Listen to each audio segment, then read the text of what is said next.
ভালোবাসা নিষিদ্ধ নয়, কিন্তু ভালোবাসার মধ্যে নৈতিকতা থাকাটাও জরুরি। তুমি একজন বিবাহিত পুরুষের প্রেমে পড়ো, তার সাথে ব্যক্তিগত সময় কাটাও, সে তার স্ত্রীর সাথে প্রতারণা করে তোমাকে সময় দেয়, যা যা তার স্ত্রীর পাওয়ার কথা তোমায় দেয়। একদিন তোমাকে ছেড়ে সে চলে যায়।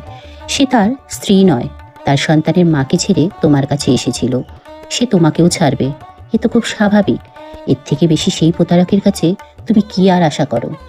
আজ যখন তুমি তোমার পক্ষে নারী চেতনা বা নারী সত্তা তুমিও জেগে উঠুক চাইছো, প্রতিটি মানবিক মুখ ঘুরে থাকুক তোমার দিকে।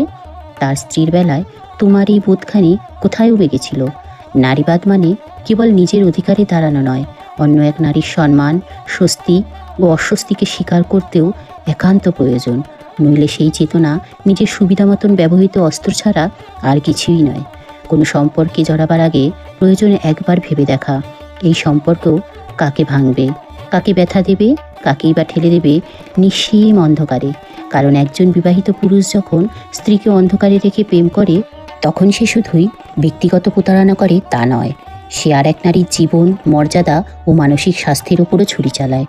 প্রেমিকা যখন সেই ছুরির ধার আরও তীক্ষ্ণ করে তোলে, সেই এই অনৈতিকতাতে একাধারে অংশীদারি হয়ে পড়ে।